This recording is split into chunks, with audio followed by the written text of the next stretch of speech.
Good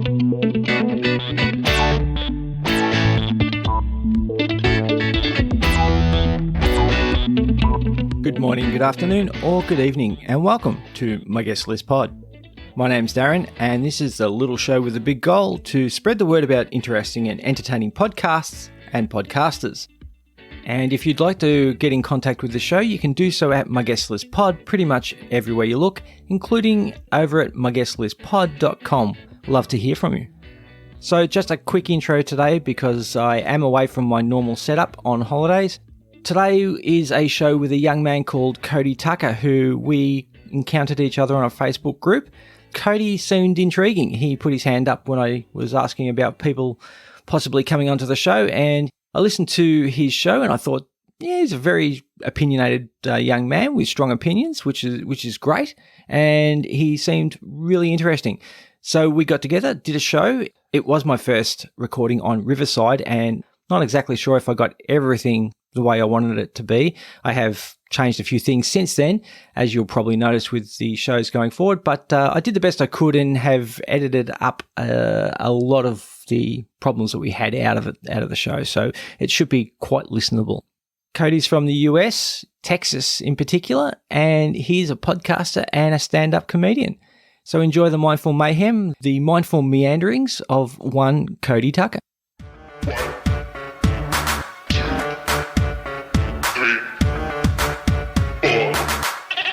So joining me now is Cody Tucker from the Cody Tucker Show and Mindful Mayhem. I've got to ask you about that in a second, but anyway, welcome. Hey, man. Appreciate you having me on. Very good. So I guess let's start with telling everybody about yourself. We'll get to your podcast, but give us the Cody Tucker backstory. All right. So I'm from Texas, a little city called Longview, Texas, like pretty close to Dallas, which I don't know if you're familiar with the Texas landscape. A little bit. Yeah. Okay. Yeah. So Dallas is a little city called Longview. It is not famous for anything except Matthew McConaughey is from Longview. So it's pretty much our one shining moment is a dude that, well, from what I've heard, smells horrible and lives in an Airstream RV. So are you kidding? He lives in an RV. Kind of fits in. Well, for the most part does, like these like little, like, I don't know if you know what an Airstream is. Yes. They're these like little just, yeah, exactly. I think he lives in one, like, for the most part. Okay. I don't know. Very interesting, odd dude. But if you ever come to this place, you will understand his entire aesthetic because he's basically just classy white trash, which is what most of the people here are. Okay. So, yeah. But yeah, and I do stand-up comedy, of course, have the podcast. But that's about it, man. There's really not a whole lot going on up here. Okay. Did you grow up in Longview? Yeah. Grew up, born and raised, same small city. Probably going to Austin pretty soon. That's where the whole comedy scene seems to be heading. Kind of moving from LA and New York to Austin, okay. Which, I mean, works out fucking perfect for me, but yeah, it's just a super expensive place to live. So, okay. Waiting for that to kind of settle down. Where is Joe Rogan putting his new comedy club? Is it Austin? It is. It's in. Okay. Yeah, I don't know the exact place. I know there's this place called 6th Street in Austin, which is like kind of the mecca of Austin, and I believe he was looking into putting a club there, okay. But I don't know if that's actually happening or not. I know he's putting one in Austin, and it's like almost a done deal, but I don't know exactly where in Austin. Okay, fair enough. Yeah, I do hear about it. Obviously, when he made the big move, listening to his show, he mentions starting up a club there. So, yeah. Okay. I guess if that's the scene, that's where you've got to be if you're going to do stand-up. Oh, for sure. I mean, it definitely... there's still a scene in LA, still a scene in New York for sure, but Austin is just, there's a lot of reasons why Austin is kind of a better place to be. California is kind of just a cesspool, and New York is not much different. Yeah. Austin at least is, like Texas is not too bad. It definitely gets a bad rap, for good reasons. Yeah. A lot of the times, but, it has its upsides. In Austin specific, Austin is very like liberal, very progressive, especially compared to the rest of Texas, which is like super conservative, very like kind of ultra right wing place. Yeah. But Austin is like this little, like people call it the People's Republic of Austin. Okay. Which it kind of is. Austin's becoming a little bit of a tech hub now too, isn't it? There's a lot of tech companies coming there. Yeah, I know. I think Elon Musk moved the majority of like Tesla to Austin. And it's where, I don't know if you know who Michael Dell is, but he's the guy that made Dell computers. Yes. Yeah. He's from Austin. Okay. So that kind of kick-started things, you know, like back in the 90s or so. He like grew up in Austin, went to school in Austin, and like Dell computers, I think, is still based there. So okay, yeah, there seems to be a mass migration out of New York and California to Florida, Texas, and Arizona. I think as well as one of the other places people are going. So. Yeah, Florida is for sure one. Arizona, it's like mostly just older, like old whites, who are just like not having the old New York scene. But yeah, they're calling it like the Texodus, which it for sure is. I mean, it is a mass influx. Okay. Which I enjoy. Like, I like the California mentality. It's just California is kind of riddled with problems. Yeah. So even over here, we get to hear about some of the laws, and Gavin Newsom and played a big part in the media, even in Australia. So especially over COVID. Look, Gavin Newsom might be one of the dumbest human beings to ever live, and that's coming from me, who is not the sharpest light bulb in the drawer, you know. So yeah, I mean, he is. I mean, the government in the U.S., like especially like state government and all that, is really run by a bunch of complete morons who just won a popularity contest. Okay. Donald Trump, but you know. All right. Well, look, we could probably talk politics, but we are actually here to talk about you and your podcast and your stand-up and things like that, which we'll get into. But why don't you tell me about your podcast? Now, first of all, like I said, I want to ask you about the podcast name. Is it Mindful Mayhem or the Cody Tucker Show? How does it work? So it used to be Mindful Mayhem. Okay. And then I had a bit of a bout of narcissism, so I changed it to the Cody Tucker Show. Okay. Because really I was just getting tired of people asking, what does Mindful Mayhem mean? Yeah. I was like, I don't know. It just sounded good. It looked good, like in a logo. It doesn't mean anything. And so I was just like, I'll just change it to the Cody Tucker Show. And that's easy enough, because most of the episodes are just me anyways, like kind of ranting about whatever. Yeah. Usually entertainment, music, movies, some news, like topics in the news. And then I do interviews, you know, with different comedians, musicians, a lot of adult film actresses. But yeah, that's kind of the gist of the show. I've noticed that. So I've gone through your back catalogue to listen to a lot of shows, and that was one thing I noticed. You do a lot of different types of shows. So there's the single monologue type show where it's just you, you know, venting and mulling over your own thoughts, I guess. And then there's the ones with your friends, where I really enjoyed that one, where you were talking about music, which seems to be something that you're very passionate about. And then there's obviously your interview shows, and of late, obviously, a lot of the adult film star shows and things like that. When did you start the podcast, and did you have a clear idea of what you wanted to do with it? Sort of. So I actually started. I was in a kind of a guest co-host of another podcast, that started in I think 2019, called True Chat, which I used to do, and then I kind of I wasn't really feeling that anymore. So I was like, I'll just do my own. And originally I was just going to do just a single me by myself ranting about, you know, whatever is coming to mind. Like basically just complete, train of thought, you know, just stream of consciousness type of, stream of conscious diarrhea of the mouth, that kind of thing, you know? So, and then I just happened to kind of get in contact with a lot of these adult film actresses, and on the other podcast we interviewed, you know, like celebrities and So like and I was the one that was like getting those celebrities onto the show. So I was like, well, I already have like an in. Mm-hmm. So I'll just continue that with mine and just do it on my own. And I don't know, I have like kind of control issues. So I like the idea of it just being me and like, I mean, and making it all my own, doing my own editing. Like I made the intro, like all that stuff is like just me, Yep. which I prefer that. I don't like having to rely on someone else, you know? Yeah. And you see that with a lot of podcasts, I think, where there's more than one person. The podcast sometimes ends up being that single person because there's, you know, the co-host is unreliable or they have a falling out over control issues and things like that. So I guess a one-man band stops that. For sure. And there was no issue with the other one, you know? Like, I still, like, really good friends with the people that I was doing that one with. And, I mean, they were definitely reliable. It was just more of...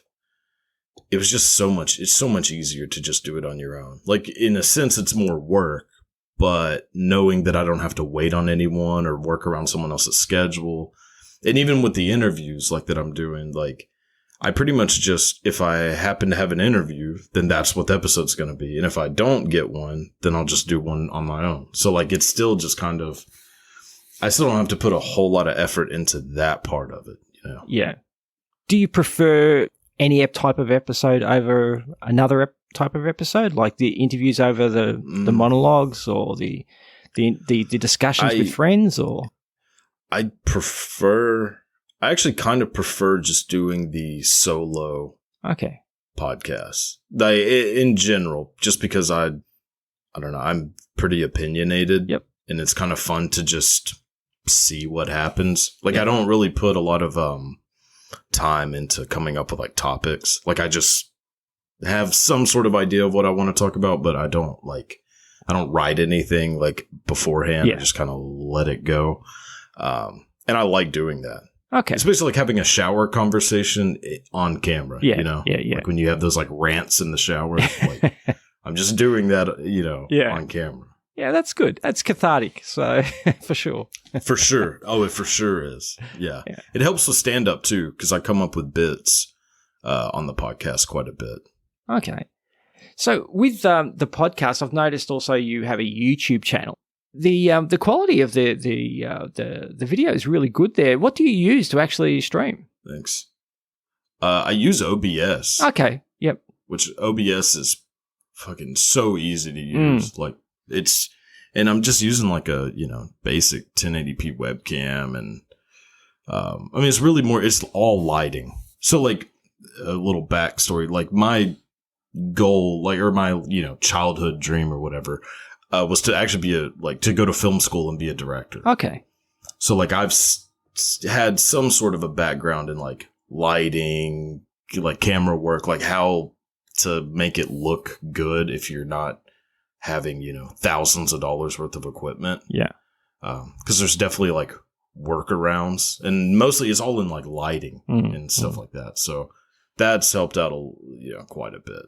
Yeah, no, look, it's paid off. It looks really good, and as you can see, Thanks, man. That's why I don't have video at the moment, because I'm I'm in my kids' old toy room. All my boys are teenagers and old and hell, so I'm converting this slowly into a podcasting room, but not exactly built for video at the moment. So we'll see. No, but you can change that so easily. Yeah, I mean, it's really not as hard as. Like, I've talked to a lot of people at podcasts, and they're like, man, I don't know if I would want to do video. It just seems like a lot of work. It's not. It really is. And once you actually do it, you're like, oh, okay, I could have been doing this a long time ago. Okay. What mic do you use? Yeah. I just bought a, like, random mic on Amazon. Okay. I don't even know what kind it is, to be honest with you. It was like a $60 mic. I was like, I'm just going to try this and see if it works. And, yeah. Works pretty good. And I mean, I do like some audio editing too, which that always helps. Yeah. You know, you can make a pretty shitty mic sound great if you just know how to edit somewhat well. Okay. I mean, you don't have to be a fucking professional, but yeah. Oh, that's good. Look, I'm always interested, and it's part of like, I'm going to do a nuts and bolts series coming up. Yeah. And I'm always interested with the people that I speak to in terms of what they're using. And I think a lot of people who listen to podcasts, especially people that are maybe looking to get into podcasts or upgrade their equipment, if they hear someone and they hear the audio is good or they see that the video looks good, I think they're always interested in what people are using. Yeah. Well, it's definitely, there's just two sides to it. You can either pay more and have equipment that you don't need to do anything to. It just works perfect on its own, or pay less. And as long as you have somewhat of an understanding of like editing, then you can kind of meet in the middle. And so I just chose, the second option. Yeah. Which I'm sure I'm going to upgrade eventually anyways. Like once I'm planning on whenever I go to Austin, like move into a studio and everything else. So Great. Fantastic. I'm going to do a full overhaul then. Great. Well, look, why don't I get all my guests, obviously, part of the show format is to count down a list, and along the way we'll take some breaks and we'll ask you some more questions about your show. But why don't you let everybody know what topics you've decided to count down this week? Awesome. So first of all, dude, the format of this podcast is amazing. Oh, thank you. Like, I love that idea of doing like a top 10, top 5, whatever it is, So I chose songs written for movies. Okay. As my top 10. Great. Yeah. And the funny thing is, sorry, go. Mm-hmm. Oh, no, I was just saying, which is just a blend of like the two things I like the most, like music and movies. And I love songs written for movies. So this was like a no-brainer for me. And I must admit, it wasn't a surprise because, as I said, having listened to your podcast, I could see that music and movies are a big part of your life and a big interest of yours. So when I saw this, I went, well, this is a fantastic amalgamation of the two. It's a great blend. Yeah. And so I thought you'd come up with a great list too, which you have. So, all right. Well, thank you. Let's get into it. Let's start with your number 10. Okay. So number 10, I have Live and Let Die by Wings, or Paul McCartney and Wings, however you want to clarify it. Yeah. But Live and Let Die from the James Bond film, Live and Let Die, which, aside from just being a great song written for a movie, is one of my favorite songs ever. Even whether it's this one or the Guns N' Roses version, which not a massive Guns N' Roses fan, but the song is so fucking epic. I love this song. Yeah, look, it's a great song, and the movies. I'm not a massive Bond fan, but I do like Bond. Yeah, and I think I've mentioned on one of my podcasts that I'm a Sean Connery fan. I probably like him as my best Bond, but this was Roger Moore, wasn't it? Live and Let Die. Live and Let Die is the Roger Moore. It's like I think it was his first one, the first Roger Moore Bond. Okay, I think is Live and Let Die. Yeah, I might be wrong about that, but I'm pretty sure it is.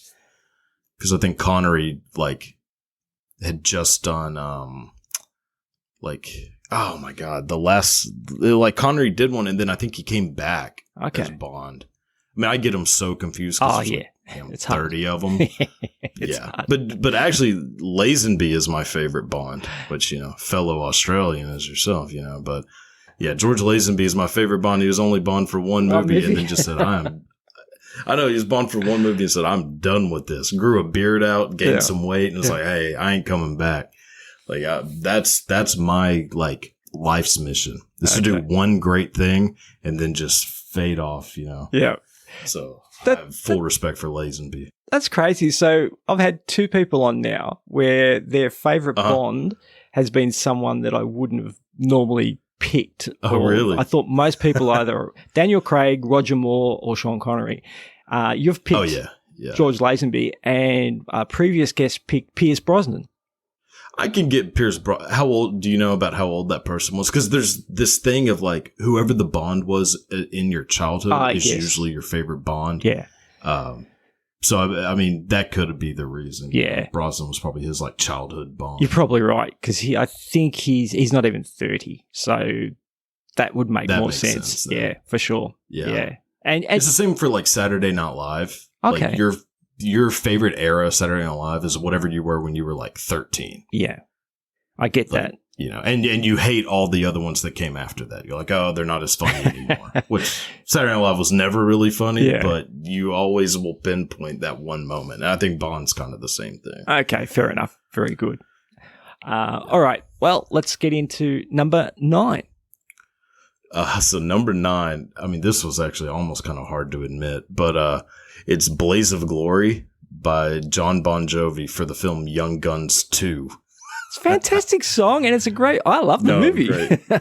I do too. So the first Young Guns is one of the like probably 5 or 6 movies that I've seen over 100 times. Yeah. And yeah, so and then the second one too, I've seen it, so many times. But this, I had to put this one on here. It's an epic movie, and it fits that. I think it fits that movie so well. Yes. So. It does for sure. Yeah. Yeah. Yeah, I'm a huge fan of like ensemble casts. Yep. Whenever there's just like, and everybody has like their own thing. So like Lou Diamond Phillips is like, oh, I throw knives, like that kind of thing. Like proficient in something. Such a good movie. Yeah, exactly. Yeah, exactly. It's like a Predator, with Schwarzenegger. Yes. Like everybody has like their own little like weapon, gimmick. And exactly, exactly. Yeah, like Jesse Ventura has a damn like helicopter gun that he's holding. Yeah, the minigun. Yeah, painless, all painless. Yeah. So, it's very cool. Yeah, look, Young Guns is a fantastic movie, and like you said, with the ensemble cast, that's the early Brat Pack, the young Brat Pack sort of thing at that stage. Emilio Estevez and Kiefer Sutherland, like you said, Lou Diamond Phillips, Christian Slater, Charlie Sheen. Charlie Sheen, in the first one. Yeah. And Dermot Mulroney was in the first one. Yeah, definitely. Yeah. So, and the second one, who else? Balthazar Getty. Yes. Wasn't he in it? John Paul Getty's like grandson. Yep. Yeah. No, fantastic. Yeah. Good choice. I love that one. Oh, yeah. Cool. All right. Look, let's get on to number 8. All right. So number 8, I have Knocking on Heaven's Door by Bob Dylan for the film Pat Garrett and Billy the Kid. Interesting transition, which I just realized, to Billy the Kid movies. Yeah, exactly. Yeah. You're a Western fan, or in terms of movies, or it depends. I hate John Wayne with a passion. Okay, hate his movies because I grew up with my granddad's like obsessed with John Wayne. Yep. Clint Eastwood a little bit, but mostly John Wayne. I hated those movies, but I love like more gritty westerns. So I like a lot of the Eastwood movies, Pale like Rider. The Unforgiven. Yeah. Pale Rider. Yeah. Outlaw Josie Wales. Yep. Like I like a lot of those. And then Young Guns to me is the blend of like that. Mm-hmm. And not just Young Guns. Actually, Pat Garrett and Billy the Kid is very similar to like The Wild Bunch. The Wild Bunch is a great old Western, but or Western type. But I just like those types of Westerns. Okay. Like I don't, like I like the little more gritty side of Westerns. It's funny. I haven't actually seen this movie, so when I saw it on there, I was like, I didn't even know it existed. So. Okay, I'll be honest. It's not good. That's not good. It's not a good movie. It's not good. No. It's Chris Christopherson, who is not. I mean, no offense to Chris Christopherson if you're listening, but he's not the greatest actor. Yeah. And Bob Dylan is not a good actor at all. And Bob Dylan's, he's in it a little bit. Like, he's not like a main person, but the marketing of the movie was basically, hey, here's 2 famous singers. We're putting them in a Western together. And some people saw it. Most people didn't. Bob Dylan, I don't think even did any more movies after that because he had done like a few, like he had an era in his life where he was going to become an actor. Okay. And didn't work out. So I didn't even know until you just mentioned it now that Bob Dylan acted in the movie. I thought he only sang the theme song, but he acted in the movie. Yeah, he is. Yeah, he's like a bartender in the movie. It's been so long since I've seen this movie, and it's really only famous for the soundtrack. The soundtrack stood out miles above the movie, but it's because Bob Dylan is, one of the most genius musicians of all time, which, I know people feel very strongly about Bob Dylan, which he's as you should. The best musicians are polarizing. Yeah. And I happen to be a massive Dylan fan. So Very good. I can't say I'm with you on that one, but that's all right. Really? You don't like Bob Dylan? No, No. I get it. Like, trust me, there are tons of bands that are massively famous that I think are horrible. So I'm like Aerosmith. I think Aerosmith's the worst band of all time. And the Eagles. Both of those two. The Eagles and Aerosmith are to me like my two most hated bands. But I get it. They're famous. Yeah. A lot of people do like them. I was actually listening to one of your episodes where you were talking about bands with your friends that you hate, and bands like Red Hot Chili Peppers, Hate them. and what was them. one of the other ones? Avenged Sevenfold. No, see, I'm a Sevenfold fan. Oh, it must have been your friend. They hate Sevenfold. Yeah. They're. I love metal. Like heavy metal is my, favorite genre of music. Yep. And and the cheesier the better, as far as metal goes. And Sevenfold is like super cheesy. So see, that's the thing that really gets me, because I like the band musically. I'm not a big fan of the lead singer. Their album covers are, they are hardcore, and then you listen to the band and it's not quite that hardcore, and that sort of gets me. Yeah. So, right. Exactly. To me, they're a modernish Megadeth. Okay. Like amazing musicians. Yeah, they are. Yeah. Singers, voice, a little annoying. Or it's just like, it's almost, actually, it is kind of Bob Dylan-ish. It's very like nasally voiced. Yeah.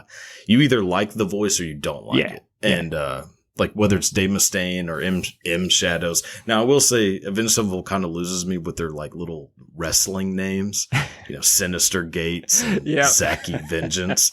That's like, all right, guys, come on. Like even Motley Crue, like only had one dude change his name. Yeah, exactly. Yeah. And that's what I mean. It goes with the whole mystique of the album covers and that what they're trying to portray. Yes. And to be honest, when you listen to music, it's just not, it's no Fear Factory or anything like that. So it's, no.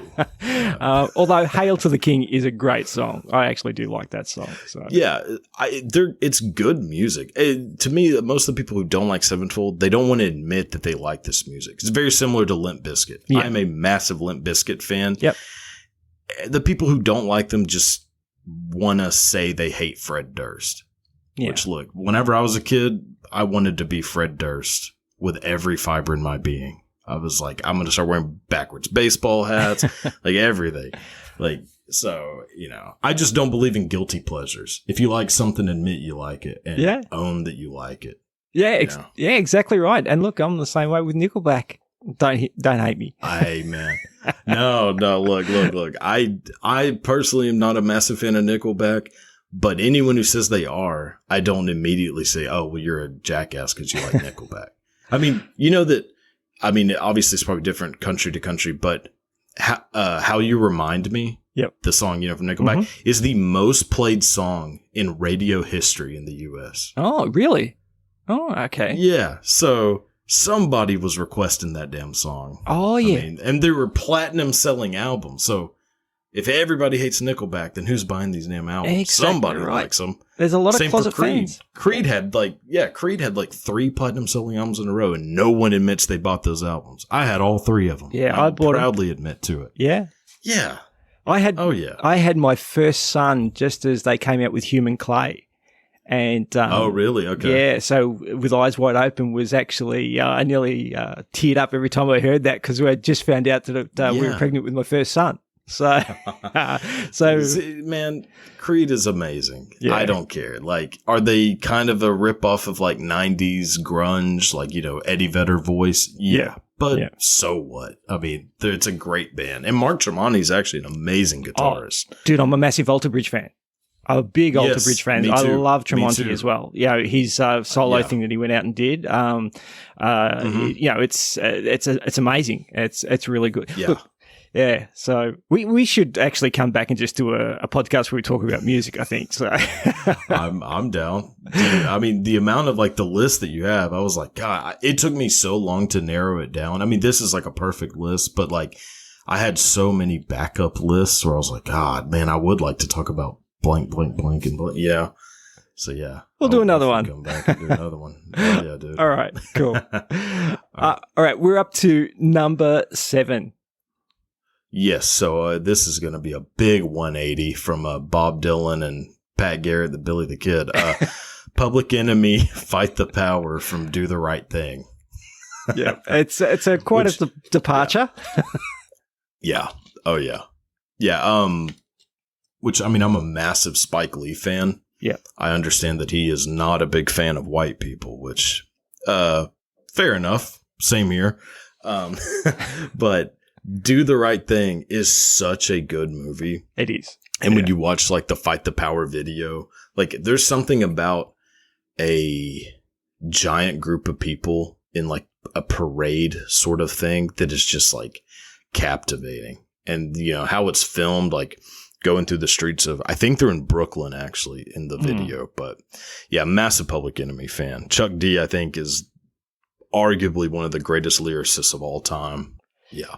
Yeah, no, look, we obviously had MTV down here for a while, and that was a very popular film clip that was requested a lot, actually, when it was... Oh, really? Yeah, we get a lot of things late down. We used to get a lot of things late down here in Australia, but once MTV and things like that started to come to Australia, we kept up with what was going on in the world. It's you know, we are nicknamed the arse end of the world down here, but... it doesn't take as long to get stuff down as it used to, and it was a very popular film clip, and you know, Flavor Flav went on to do a reality TV show, which wasn't the greatest. He sure did. He did a couple, actually. He had Flavor of Love, and then he had the one because he married Brigitte Nielsen. That's it, yeah. And they had like a reality show together. Yeah. Which, Jesus. Yeah, Flavor Flav is an interesting person. It's the dichotomy of Flavor Flav, who was just on some other planet, and then Chuck D, who is this like super mindful, intelligent, you know, almost like a guerrilla warfare leader. Like, and then you have Flavor Flav, who just probably doesn't give a damn about any of that kind of stuff. He's like, dude, I'm just here to wear a giant clock, a Viking hat, and party. Like, there's something about the connection between the two that makes Public Enemy just like so awesome. Is rap something that you're?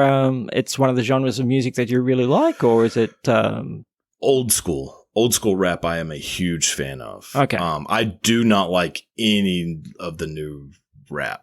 Like, I pretty much stick to late 80s, early 90s, and like, you know, mid 90s, like Tupac, all that kind of stuff, like Wu-Tang Clan, Outkast. Outkast is massive, like, you know, especially in the South, like in the US. So like Outkast is a huge one. And of course, like Eminem, like there's a few into like the 2000s that I like too, but I am not a fan of like Drake or any of these like mumble rap, like Migo, all that kind of shit. Nah, not a fan of. What about you? Are you into rap? It's funny. I think I've said it once before on the podcast too. I'm a bit more like you. Some of the older stuff, I wouldn't say it was never my number one choice of music, and I definitely don't like mumble rap. But DMX and Busta Rhymes, and I actually like Eminem and those guys. I actually like. There's a group called City Morgue who I like as well. Yes. And which my son's very impressed that I like. But then there's a lot of the other guys who, like you, the current really popular rappers that my youngest boys probably listen to a bit more, and I just can't stand them at all, unfortunately. Right. No, like my taste in music just boils down to, is this song interesting in any way? Whether it's sad, happy, super dark, like it doesn't necessarily matter the tone. It's like, do I listen to this and am I like entertained or interested by this song? Is there something in it? Like, is it original? Is it telling creative? a story? Like, all those things. Exactly. Like if I'm bored listening to a song, then I don't like it. It doesn't matter the genre. Like if I don't want to listen to music and be bored. Same with movies.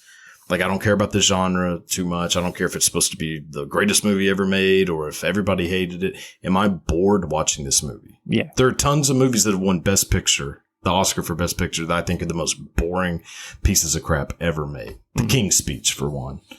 Like, I haven't even bothered to watch that one. So yeah, you're not missing out. I don't think so.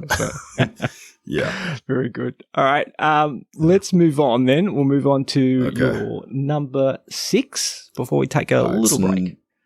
Okay, so number 6, I have it's Robert Tepper, which I'll give everybody a second to Google that name, but the song is "No Easy Way Out" from Rocky IV. Now everybody knows what arguably one of the greatest movies. Exactly, arguably one of the greatest movies ever made. Yeah. Dolph Lundgren, actually, great. Yeah, it was difficult for me to not put just the whole Rocky IV soundtrack as the list. It's a great soundtrack. It really is. Yeah, good point. It's the greatest soundtrack of all time, I think. Like, in my opinion, probably the greatest soundtrack of all time. Of original music, you know? Yeah. Like, it is...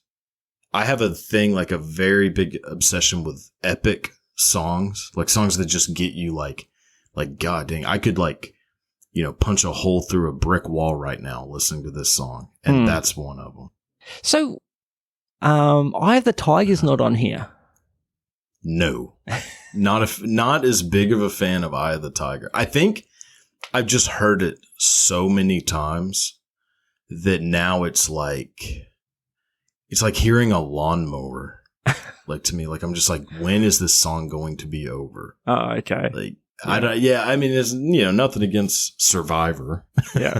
Which, you know, I'm sure y'all are out there doing great work, but, I just am not an Eye of the Tiger fan. To me, the Rocky IV soundtrack is just kicks, you know, like Rocky III may as well not have existed. Also, not nearly as good of a movie to me, Rocky III.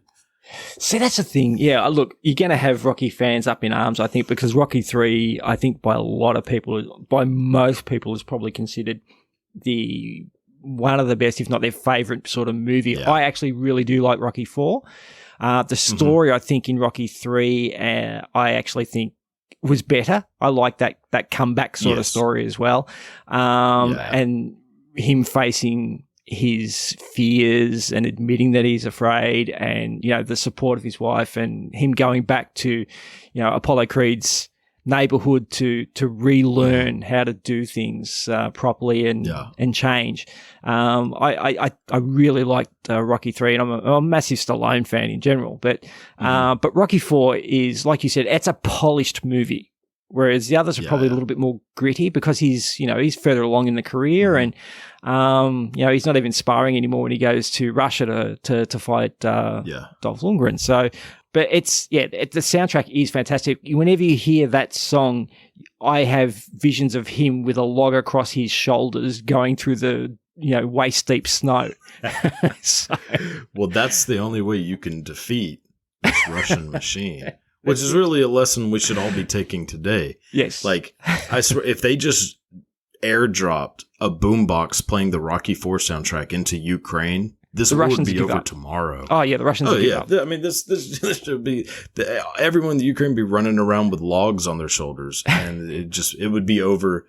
I swear to God, it'd be over tomorrow. That's it. And ending war and creating world peace all through soundtracks. Exactly. Thank you, Robert Tepper. He'll get the Nobel Peace Prize. And by the way, thanks for telling me what his name was, because I've never actually looked at what that song's composer was. Yeah. So, yeah. All right, Katie, that's 10-6. Why don't we take a quick break? I'll let you have a drink of water. I'll get a drink myself, and we'll come back and talk some more about you and your work. Sounds good. Okay, so we're back with Cody. And Cody, I do want to ask you about your stand-up. You mentioned it at the beginning of the show. I haven't actually seen any of your stand-up. I looked for it as such, but maybe I'm not looking in the right spots. How long have you been doing it? A year. Okay. Yeah, barely. You know, pretty recently. I was actually planning on starting back in 2020. And then this little pandemic thing happened. Yeah, that kind of put a bumper on that. So I had to wait for all of that to kind of die down, you know, which in Texas died down a little early. Yeah. I'll say. And so then just started kind of going from there, and it's been about a year now. Are you enjoying it? Love it. It's the most fun thing I've ever done in my life, like 100%, like more than the podcast, more than anything, which I love doing the podcast. You know, it's a different thing, you know, but I love doing it. Like it's a blast, which I don't have any like content out as far as like a special or anything, like still way too early to do that. But I have some clips on like my Instagram. So if people want to like see, they just follow me. It's at the Cody Tucker on Instagram. Okay. Fantastic. And I got some clips on there. So. Yeah. Oh, great. What sort of humor is it? Yeah, it's more just, I mean, in general, I'm a pretty weird person and kind of have been my entire life. Like I usually just say things that are really inappropriate just to try to get a reaction. Yeah. So that's sort of there's a lot of, which I don't know how like dirty I can be right now, but like a lot of family love jokes, sort of like a little, it gets a little dicey, I'll say that. But that's kind of just been my like, so like I grew up being a massive Howard Stern fan. Okay. Which I don't know if you ever listened to Howard Stern or too familiar with him, but. I know of Howard Stern and Opie and Anthony, but we didn't really, if you ask most people in Australia, they probably, 20% maybe might know who Howard Stern is. Oh, really? Okay. Private Parts, I think, was that the name of his movie that he did? Yeah, Private Parts. Yeah, 97. That's probably what most people would actually know him through here in Australia. Really? Yeah. Okay. I know he was in, a massive market for radio in New York. Yeah, yeah. But we probably didn't hear it too much about him, except when he did something really outrageous. So, yeah, which was most of the time. I was gonna say that doesn't narrow it down, but just growing up, being a massive Howard Stern fan, and I think a lot of my taste in comedy and like what I like to do is very similar to Howard Stern. Hence, like the interviews with porn stars and stuff like that. Like it's all kind of. I'm sure, I mean, I don't want to say a ripoff, but because I'm nowhere near as talented as Howard Stern, but like it all comes from just that being my introduction into like comedy media was, all through Stern. So, yeah. And that's probably where my sense of humor mostly comes. Very like short jokes that are just trying to make people kind of uncomfortable. Okay. Yeah. Cool. Yeah. Well, speaking of uncomfortable, what was it like the first time you actually got up in front of an audience to do stand-up? So first time I did stand-up was actually, I had a friend who knew that I've always been a massive fan of stand-up comedy, and we talk about stand-up comedy all the time. He's actually a friend that he's been on the podcast, my podcast before. His name's JD, and he met this person who was like doing a comedy show, like a showcase, and he was like, "Hey, I just signed you up to do a stand-up comedy showcase next month." This is like, last year. And I was like, okay, like I've never written a joke. I've never done stand-up. So this is going to be a fucking disaster, but I will do it. So then I spent like a couple weeks writing, and I end up like doing the show. There's like 15 other comics, and they like tell me that I have to go on first, which is not ideal. Like you usually don't want to go on first, unless you're, know what you're doing. But especially if you've never done stand up, you don't want your first time to be the opening of a show that is completely sold out. I mean, I think there was like 160 people, which is pretty decent size for, a local, like small comedy show. Yeah. And most of the people in there were very like old. Or not old, but like older. And I think they were expecting kind of a more family-friendly comedy show. Jerry Seinfeld sort of thing. Yeah, a little Seinfeld, Brian Regan-ish. And my jokes were all about just being fat and having sex as a fat person. And I ended up doing really well. Oh, like, fantastic. Pretty much, yeah. I had like, I mean, I didn't do well as far as like in my mind, like, cause I was just so nervous and everything. Yeah. But definitely the jokes landed. Great. And so I was that from there, like it kind of sparked a thing of like, oh, I might be able to, to actually do this. Yeah. Yeah. And so, yeah. Do you find it hard writing a set? The time is the hardest part because my jokes are decently short. But I mean, I just keep adding tags to it and do like a little crowd stuff, just to kind of kind of meet the time that I'm supposed to go. But I don't really find it that difficult because I really just say like the bits that I write are mostly just things that I say in my normal like day to day. Because I just tend to say weird stuff that, I mean, pretty much all the time. I just grew up trying to make people laugh because, like, I mean, I grew up being like a little, weird fat kid. And the only way to not get bullied for being fat was like, oh, well, if I can make people laugh, then I might be able to kind of like sneak in with the popular kids, Yeah. Because, like, there was nothing else. I sucked at sports. I mean, I played sports, but I was not good. I wasn't like dating attractive girls like everybody else that I knew, but I was like, but if I can make these people laugh, then I might be able to fit into like with the popular kids, which so that's sort of like where all that comes from too. So I just try to like keep that mindset going. Okay. And I can understand that. And I was going to ask you if you have any other hobbies, like any sporting hobbies or anything like that. But I mean, I love sports. I just suck at it. I play golf. Golf is my big, I play golf very regularly. So I do that. But yeah, I grew up playing like basketball, football, or American football, But I big Raiders fan, yeah? All of it. Massive Raiders fan. Yeah. Which they're the worst team in the league right now. So that's been a fun start to the year, but yeah.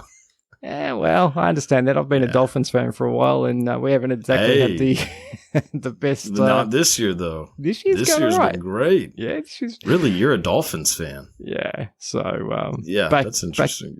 Back in the days of Marino, we used to have. So we used to have it on one of the channels here at about 2:00 in the morning. They'd replay the full game, so it was like 3 and a bit hours, and I'd stay up and watch it, and I sort of fell in love with it, actually. But my main sport I love watching, and I've been a massive fan ever since I first saw it, is ice hockey. Really? So, I'm a big fan of ice hockey as well. Okay. Yeah. So who do you follow in ice hockey? Well, I used to be a Red Wings fan, but now I switched over to the Golden Knights. Had to just keep the Vegas theme going, I guess. Okay. I thought you might have been a Stars fan or something like that, considering. So no, I actually don't like any Dallas teams. Okay. I think growing up around here has made me just really annoyed by the fans of like the Cowboys. The Cowboys to me are they're the most annoying fans on the planet, are Dallas Cowboys fans. You met Boston Bruins fans? Well, Philly? It could be worse. Well, I think just not growing. I mean, I feel like I would probably say that about any team if I grew up somewhere else. If I grew up in Cleveland, I would think all Browns fans were annoying. But I understand. Just happening. But Cowboys fans are another level of just obnoxious. Eagles fans are pretty rough. I mean, there's bad fans everywhere, but man, Cowboys fans are so annoying. Yeah, look, Eagles fan. I wasn't probably thinking more of the Eagles fans because I guess they're probably okay. I was thinking more of the Philly ice hockey fans. Flyers? The Flyers fans. Flyers fans are wild. Yeah. No, Eagles fans are crazy. Really? I think Philadelphia just breeds craziness. Boston is kind of the same way. Yeah. But yeah. Those two cities just have, it's a wild fan base for both of those places. Yeah. You go to like a Red Sox game. They'll shoot you in the head if you're wearing a Yankees shirt. It gets intense. Cool. You have any other hobbies, like anything else that you're into? I played the guitar. I've been playing the guitar since I was a little kid, and I still play almost every day. Or at least every like other day or so. But I grew up playing, like just being obsessed with the guitar. That was actually probably the first thing that I was like realized that I was pretty good at. Because like I said, I grew up playing sports, but I wasn't good. So I always had that complex of like, man, you're not really good at anything. And so it just kind of was like coasting. And then I found out about the guitar as a kid. And I was like, oh, well, I just pick up on it kind of quick. And so it felt good to have something that was like, man, like I could show off this talent where everybody else can show off how good they are at football or baseball or whatever. Like I can't do that. but I could kind of impress people with this. Yeah. And so I've just, always had an obsession with people like Hendrix and Eddie Van Halen. Yeah. Eddie Van Halen's a massive influence. Randy Rhoads, like a lot of those guys. So is that why you're probably more into guitar-driven music? For sure. For sure. Yeah, I am a sucker for like a awesome guitar solo. Okay. Like especially like a Van Halen, like just any kind of unique sound.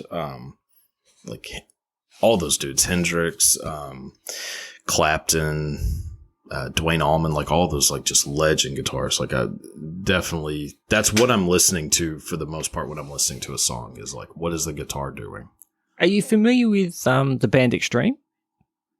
Yeah, I'm a huge Paul Gilbert fan. Nuno? Wait, no, not Extreme. Nuno Bettencourt. Yeah, Nuno that's Bettencourt. the one. Yeah. I got Extreme and Mr. Big confused for some reason. Right. Yeah. No, Nuno Bettencourt is a god. Yeah, I mean that guy is amazing. Yeah. I saw them out here when they came out because I've been an Extreme fan for a long time. And oh, really? Yeah, I saw them when they came out here, and he did Midnight Express. The first time I ever heard it was live. Oh, really? Okay. And Midnight Express, Midnight Run. I can't remember the name now. But no, you're right. Yeah. Yeah, I was blown away. It was just crazy. Yeah.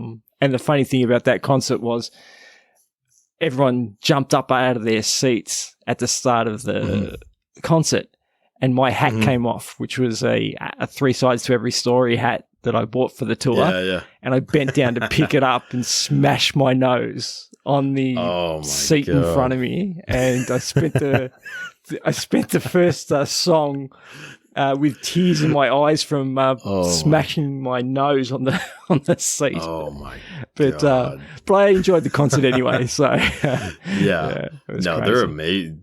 That's a great live band too. Gary Sharon, isn't Gary Sharon the singer? Yeah. I mean, he's a great front man. Like, yeah, I mean, he did Van Halen for a while. Yeah, it wasn't the best. No, no.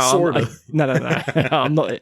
Yeah, I'd rather Sammy Hagar than him in front of Van Halen. So I'll be honest, I prefer Hagar over David Lee Roth, which is sacrilege. But yeah, I am a massive Sammy Hagar fan. I think he is to me the greatest voice in rock history. Yeah, look, he's got a great, and this is what I think I've said when I'm discussing this before with. And I might have even done it on the podcast. Sammy Hagar, I think, was the better singer, the better voice for sure. But in terms of showman, frontman, David Lee Roth. No, it doesn't. Was it? Nobody beats David Lee Roth as far as like a frontman. But yeah, I mean, as far as overall talent, though, it's Hagar for sure. It's kind of the pros and cons between the both. Yeah. And what you sort of prefer, and like, for sure. David Lee Roth was like Skyscraper. His solo album I thought was really, really good too.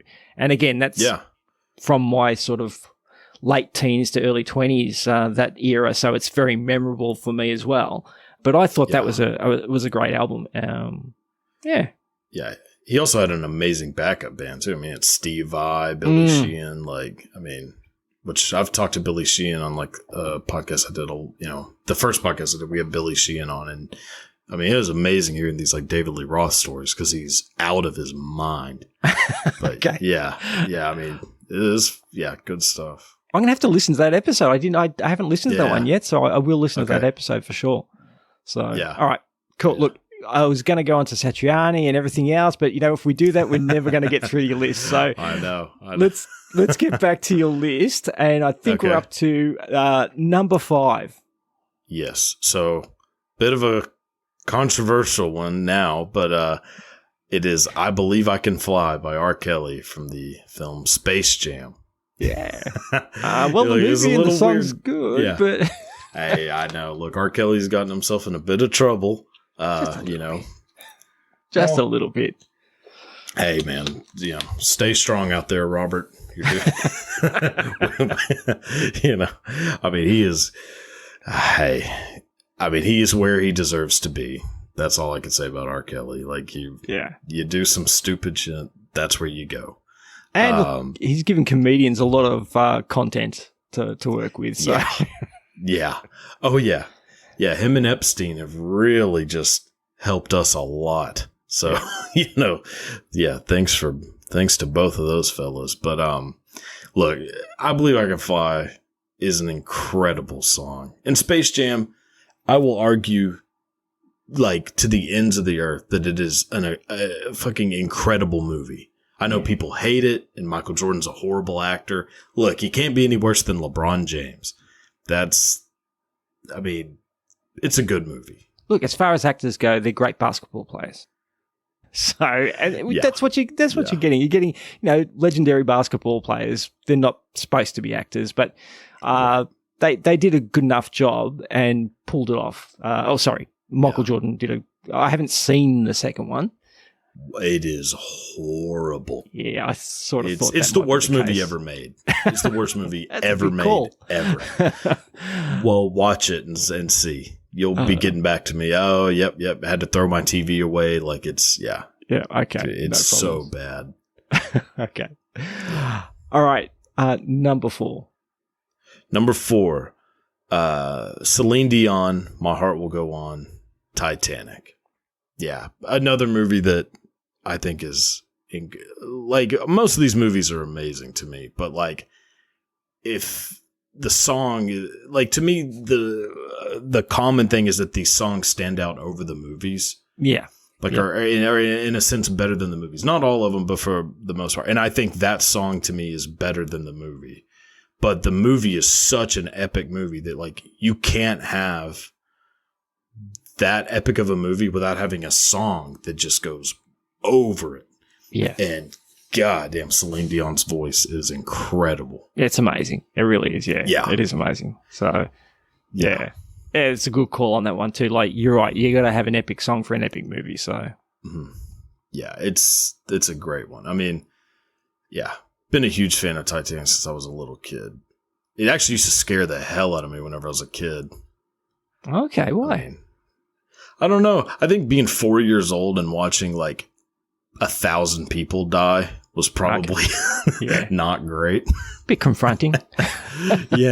Yeah, definitely made me question my mortality at an age where I didn't even know the full alphabet. Okay. Very good.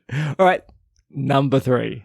All right, so number 3, here we go. The Simple Minds' "Don't You Forget About Me" from Breakfast Club.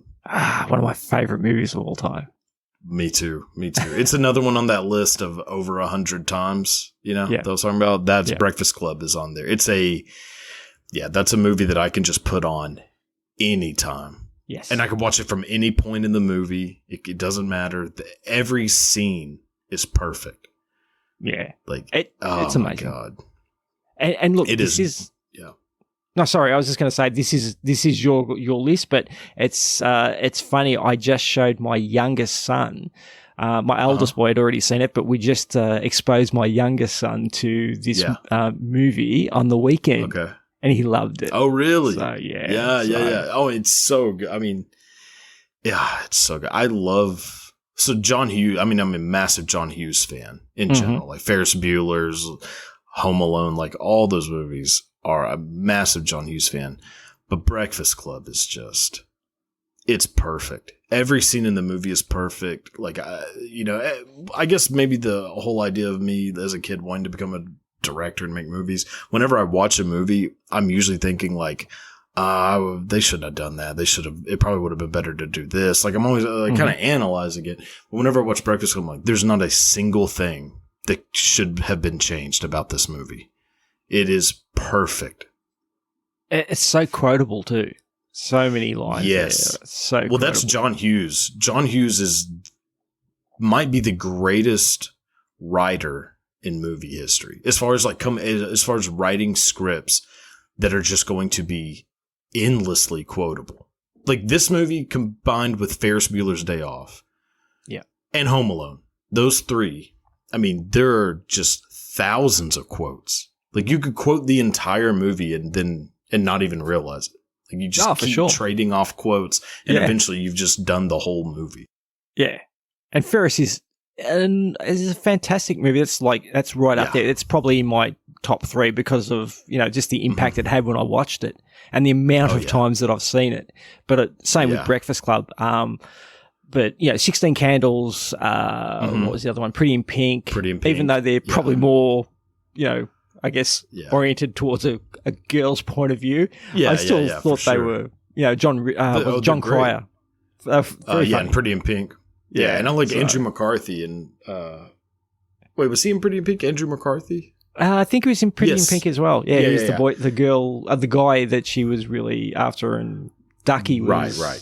Was that? Yeah, Ducky is. Yeah, it's Ducky is John Cryer. And Pretty in Pink. Because I get Pretty in Pink and 16 Candles confused a lot all the time. Yeah, the same. Yeah, I have to remember which one's the one with the dude with the Corvette. That's right. Wasn't Jake Ryan or whatever? I can't 16 Candles. I think that's his name. But yeah, and then like National Lampoon's Vacation. That's one that people forget is John Hughes. Mm-hmm. And, really? Okay, of course. Yeah. That's a super quotable movie. Like, I mean, Chevy Chase, Anthony Michael Hall, like their dialogue. Weird Science is another one. Weird Science, yeah. Uncle Buck. Uncle Buck is another John Hughes movie. Yeah. It's great. Yeah. Like those are all. Oh, and Planes, Trains, and Automobiles. That's another John Hughes movie. I mean, that dude just ruled the entire 80s. 80s, it was mad. And Weird Science is actually our next movie that the boys are going to watch with me. Oh, really? Yeah. Oh, that's such a good movie. Yeah. They're going to relive my teenage years. Did they know about Robert Downey Jr.? Did they know like that he's in that movie? Like, are they Iron Man fans? I mean, I assume they're probably fans of like the Marvel. Sort of. So my eldest boy was a big Marvel DC. Now he's got encyclopedic knowledge of all that sort of, the lore behind all that sort of stuff, and he really delves into. Like we just watched another episode of House of the Dragon tonight, but he's really into the lore of that at the moment.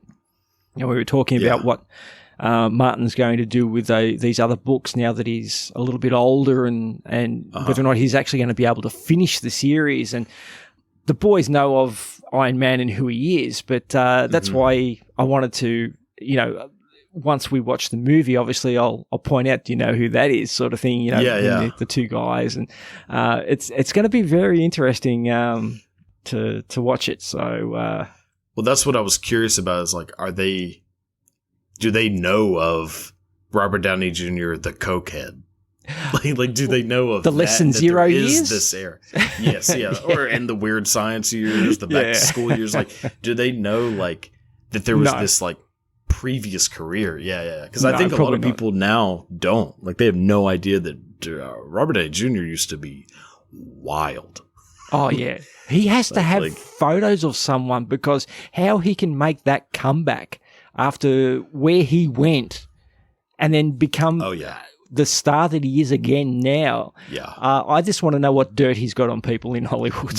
There's never been a more successful comeback, like from that low to that high. Yeah. Ever. Yeah. Like no one has even come close. Mickey Rourke had like a little bit of one for a second, but I mean, nobody has come close to like what Robert Downey Jr. has been able to do. I mean, that is amazing.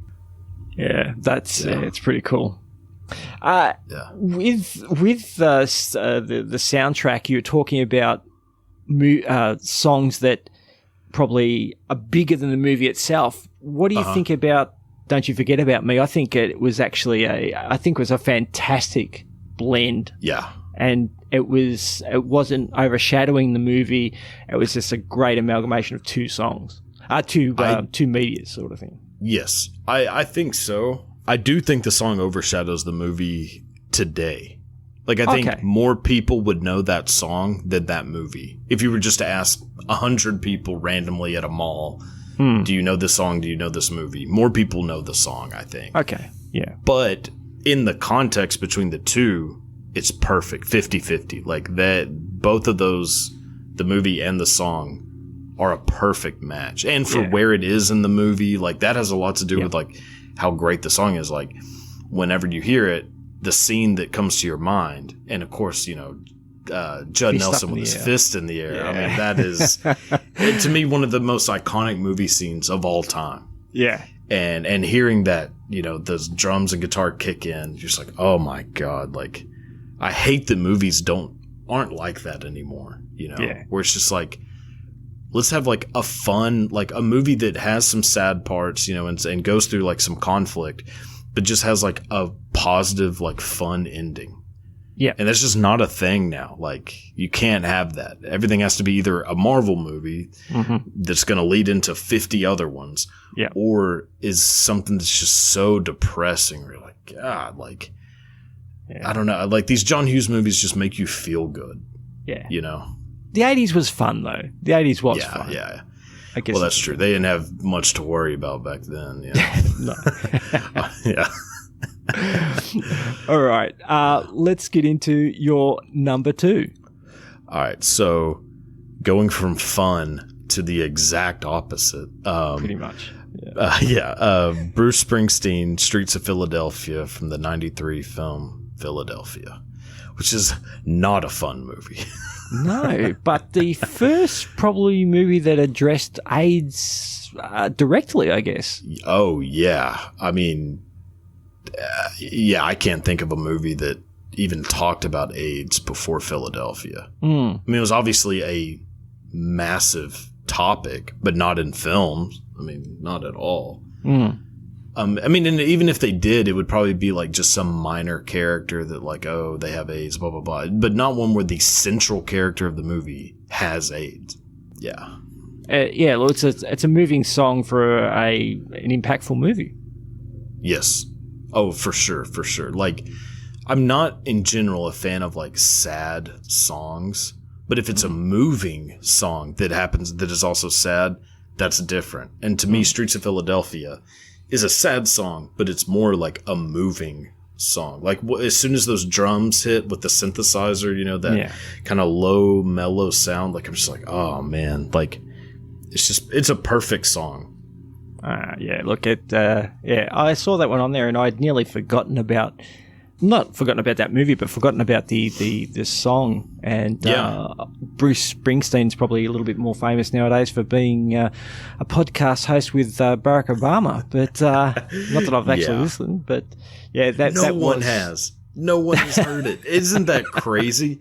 I was just talking to someone about that. The former president, arguably the most popular president in U.S. history, has a podcast with arguably the most popular musician alive, and no one has listened to it.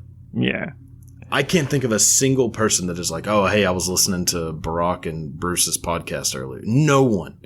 It's like their publicity team is so bad. Like, I know. I'm sorry to go on a rant about that. But that's cool. It is mind-boggling that the president and Bruce Springsteen can have a podcast that no one even knows exists. Maybe it's because they both refer to themselves in the third person. So, well, okay, I've listened to it, and it is hard to listen to. Oh, really? And it is. Okay. It's bad. Like, it's not good. They have too much to lose, you know? Yeah. Like, so they can't really talk about things that they really want to talk about. And Barack Obama, I've heard how he sounds when he's not on camera. I mean, that dude, on camera, being recorded, you know, he has to go into like presidential mode. Yeah. Instead of being the real Barack Obama, who is a dude that will say some wild stuff. Really? Yeah. Yeah. If you ever have a chance to go on YouTube or something, look up like Barack Obama hot mics. So like whenever they've accidentally recorded him saying stuff, you're like, oh my God. Yeah. The dude has, Okay. He's a badass. Yeah. Well, fair enough. All right. So, look, that's number 2. Before we get to your number 1, I just want to ask you some quick questions. Just some stuff that I usually ask some of my guests. Sounds good. So, why don't I start with, what's something that really makes you mad, keeps you up at night? Oh, God. God, that is such a hard question to answer because I have so many things. In general, I get annoyed very easily. I'm trying to work on and try not to be, but I think it helps. Like, because stand-up is basically just what annoys you, and then write that down and make a joke about it. Okay. I think what probably. Oh, okay. So for sure, anytime someone says they're going to do something and doesn't follow through. Okay. That comes from like, you know, childhood shit, but like anytime somebody is like, and it could be like a small thing, like it doesn't matter if you say you're going to do something and you don't do it, it's unforgivable almost, which is probably not a healthy way of looking at it, but yeah, it bothers. And when my food touches. Oh, really? I can't handle it. I hate it when my food, like any of like wet food touches each other. Yeah. Disgusting. Fair enough. Okay. Yeah. It's funny. My grandfather used to say to my uncle, his son, that he should have been in the Navy. And I said, why do you keep saying that? You know, he should have been in the Navy. And he said, because he's the best gunner I've ever seen. Because he's gonna do this and he's gonna do that, and he never does anything. So I hate it. That's great. That's a great line. I hate it, and it all comes from like just having parents that always like said they were gonna do something, and then the day came to do it, and we're not gonna go do that. Actually, it's like God. I've been having my hopes up for a week about blank. And it just, gives you trust issues and all that. But also another one, is what it is. But like that and being rushed in any way, it drives me crazy too. Same kind of argument. Like we used to go to Blockbuster, which I don't know. Do they have Blockbuster in Australia? Is that a thing? We used to before. Oh, okay. Well, yeah, everything not now, but business. Like we would always go to Blockbuster and I would get rushed the entire time. Like, hurry up and pick, hurry up and pick. And so like I would just go to Blockbuster and rent the same movie every time because I knew where it was. Okay. So I wouldn't get rushed. The movie was Mr. Nanny with Hulk Hogan, which is super embarrassing to admit. But so I've seen that movie about 40 times just because I was afraid to be rushed as a kid. You realize you could have actually just put out your hand and picked any other movie and probably done better. Yeah. Oh no, I definitely could have. I could have stared at a wall for 2.5 hours and had way more fun. Fair enough. Yeah. All right. All right. What are you reading, watching, or listening to at the moment? Ooh, reading. I'm actually reading Going Clear by Lawrence Wright, I think is his name. The guy that it's the book about Scientology. So saw the documentary, loved it. I think Louis Theroux did the documentary. Yes, that's it. And so I'm finally reading the book. I just finished actually the other day, a couple days ago, reading Chaos by Tom O'Neill about Charles Manson and his connection to like the CIA, which I don't know if you're familiar with Charles Manson. Yes. If that's like a thing. Yes, I love conspiracy theories and stuff and all that sort of stuff. So this book, if you have not read Chaos, you have got to read this book. Like the connection between Charles Manson and the CIA is staggering. Like it is, it's fascinating. So that's, and watching, I'm just watching random stuff. I've been rewatching Beverly Hills 90210. Oh yeah. for some reason.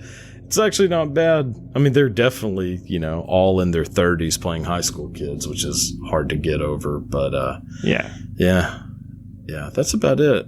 Yeah. Oh, cool. That's interesting. Very good. Look, the Montauk sort of MK Ultra stuff is an interesting topic as well, and so I could see where the Manson stuff really ties in. So that's good.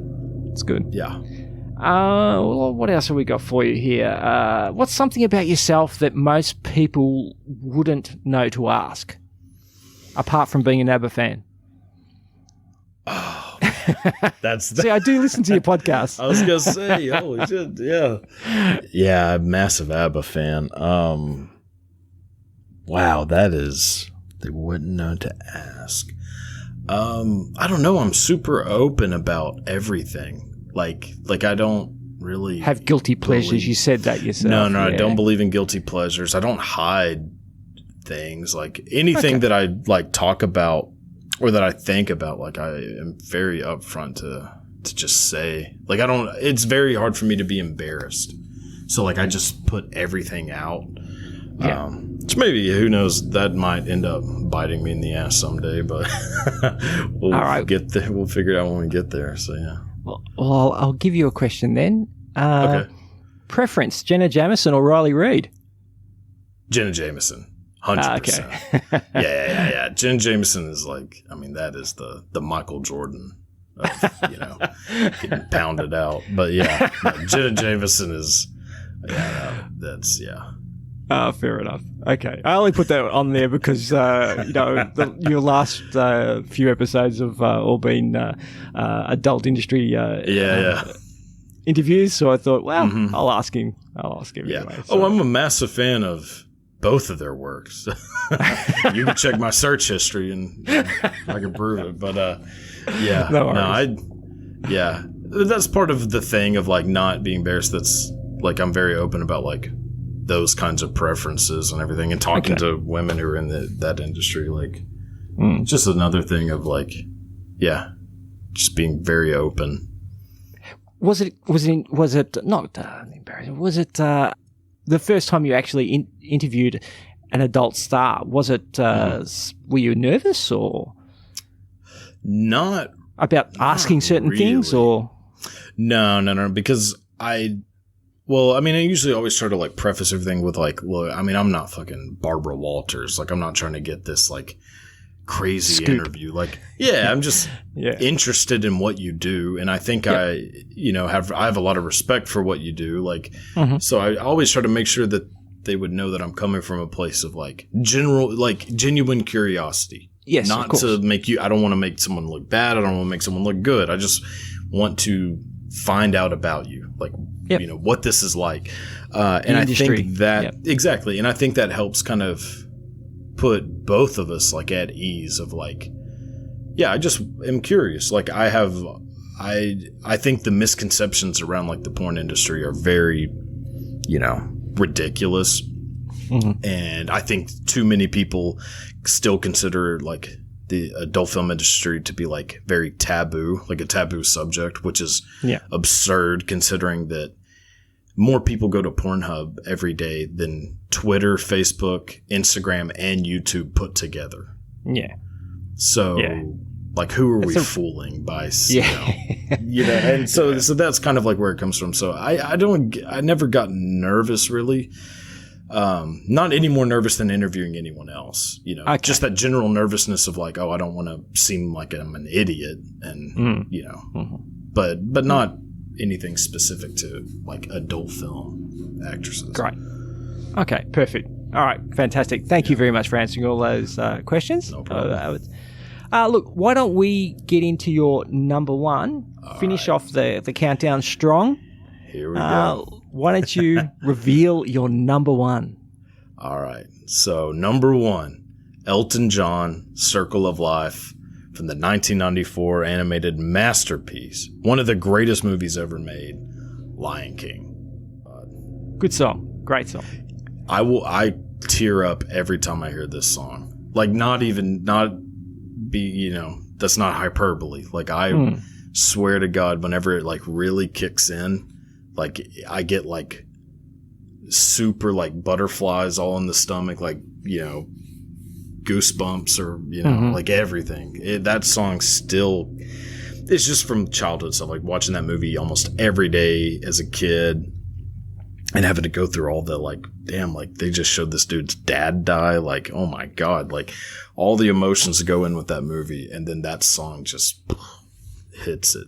It's just, also, Elton John is the greatest musician of all time, to me. Like, I put him number one above Elvis, Michael Jackson, the Beatles, everybody. To me, Elton John is the greatest musician ever. So, and his songwriting abilities are insane. And the guy just knows how to write a song that is going to like hit you like right in the soul. And Circle of Life is the peak of that. Have you seen Rocket Man? Oh, yeah. Bunch. I mean, was it Taron Egerton that plays him? I think that's his name, right? Taron Egerton? I think, It's out of he does the Kingsman. spy one too. Kingsman, that's right. Yes, of course. Oh, incredible. And that's my thing with like biopics or biopics. I always biopics, yeah, is that if they aren't doing their own singing, then I'm out. Don't care. Okay. Like Bohemian Rhapsody, hated everything about that movie because Rami Malek is not doing his own singing. But Taron Egerton is doing such a good job as Elton John Like, it is, and it just sucks that movie got overshadowed by Bohemian Rhapsody. But yeah, amazing movie. Yeah, really. Well, I think it wasn't a secret, but it was Bernie Taupin, the guy that he wrote a lot of the lyrics. Yeah, he wrote all of his lyrics. Yeah, so it was such. I didn't realize it was such a close symbiosis. So with the two, I knew they worked obviously together for a long time, but I didn't realize how much he depended on him for a lot of the work that he did. Yeah, well, their relationship is very interesting because they're both getting exactly what they want. Like Bernie Taupin did not want to be famous, didn't want to be on stage, and Elton John just was not very good at writing lyrics. So like they just happened to meet and form this relationship where both people get exactly what they want from each other, without it seeming like they're using each other. Yeah. And the movie did a very good job at like showing it as a fair, balanced relationship because that's what it was. Instead of trying to make it seem like, oh, one person is, they could have spun that in a very like negative way, which they didn't. And, I'm glad that they didn't. But I think Rocket was great. Oh, I do too. Elton John's another guy who's very open about like his negative aspects of his life, which I think made the movie so much better. Is like, Elton John was like, no, you need to show everything, like, and show that I was kind of an asshole for a lot of time. Yeah, which I think is, it was great. Yeah, it was much more authentic that way, I think, and people appreciated that. Yeah. There are too many of these types of movies where the family or the estate has too much involvement, and they just want the person to seem like they were this angel, which, they're not. No one is, and especially a famous rock star, like, just for Elton John to be like, nah, like push it, show everything, because the problem with Bohemian Rhapsody is they don't show any of the negative parts about Freddie Mercury. Yeah, not really, like. And Elton John is very like much an open book, and just an amazing person, the greatest musician of all time. I must admit, I got a greater appreciation for him and his work having watched the movie. His music was obviously very popular, but him as a person, and as I said, that relationship with Bernie Taupin, that was really interesting to watch and see how close they were and how they relied on each other so much. It was actually, I really enjoyed Rocket Man. I watched that with my wife and we both, loved it. So, great. Fantastic. That's an amazing top 10. Thanks, I thought there might have been some Smash Mouth or something in there from Shrek or Mystery Man or something like that, but no. Thanks, man. No, I appreciate it. Like this was a blast. Like I love making like lists, which is part of my OCD, I guess. And so getting a chance to do this was like right up my alley. Fantastic. Definitely. So, Cody, thank you very much for making the time to come on the show and give me a fantastic countdown and tell us about you and your work. Why don't you let everybody know where they can find all the stuff that you do and find you on all the social media outlets and, take it from there. All right. Sounds good. So you can follow me at Instagram at the Cody Tucker. That's where I'll put any links to the podcast, which it's on Spotify, Apple, YouTube. If you want to watch the video, it's on YouTube, the Cody Tucker Show. And then any like stand-up dates that I have coming up, I'll put all of that on Instagram, like whenever I have the dates. So that'd probably be the best way to find out. Just follow me on Instagram. Fantastic. All right. That's great. I'll make sure I get all that information in the show notes for everybody. So thank you again, Cody, for appearing on the show. And you have a good day. And I think we'll be in touch in the future. We might have to do another podcast, and we'll talk some more music. Thanks, man. No, I'm down anytime. All right. You have a good day. Bye. All right, you too, man. That's it again for another week, guys. I hope you enjoyed my chat with Cody. He is an intriguing individual, and he's a funny guy. He's great to talk. He's very easy to talk to, so I hope that came across in the interview. Please go out and check out some of his work, both his stand-up and his podcast, and let me know what you think of it. Sorry about the mower in the background for about a third of the way through that show. I think someone decided to start mowing a football field next to where Cody lives. I tried to get as much of it out as I could, but there were some bits that you just couldn't do anything with. So anyway, I think it was still fine. Next week is one of the review and recommend shows, so join me again for that. But until next time, as usual, I'll chat at you again next episode.